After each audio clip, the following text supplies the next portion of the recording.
ప్రకటన 16వ అధ్యాయము 17వ వచనం.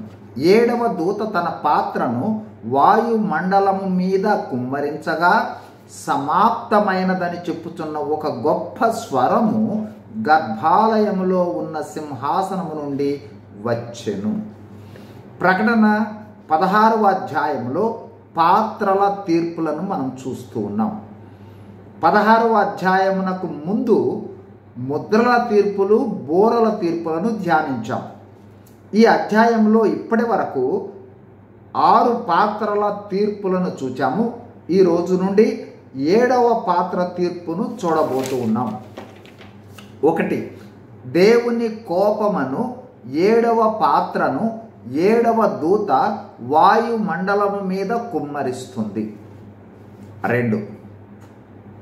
ఈ 7వ పాత్ర దేవుని ఉగ్రత పాత్రలలో చివరి పాత్ర. 3. వాయుమండలము అంటే గాలి మీద కుమ్మరించుట. వాయుమండలం మీద కుమ్మరించుట అంటే గాలి మీద కుమ్మరించుట అనే అర్థము.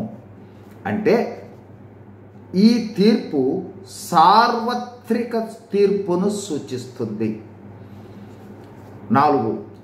ఈ పాత్ర కుమ్మరించగానే పరలోక గర్భాలయములో ఉన్న సింహాసనము నుండి సమాప్తమైనదని గొప్ప స్వరము వచ్చింది.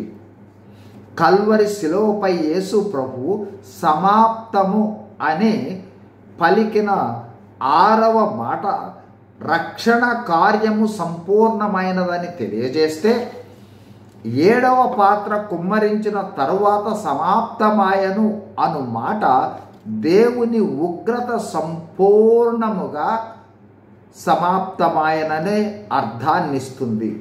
అలాగే ప్రస్తుత యుగము సమాప్తమయ్యిందని, దేవుని ప్రణాళిక మరియు దేవుని ఉద్దేశాల నెరవేర్పు తీర్పు సమాప్తమయ్యిందని తెలుపుతుంది.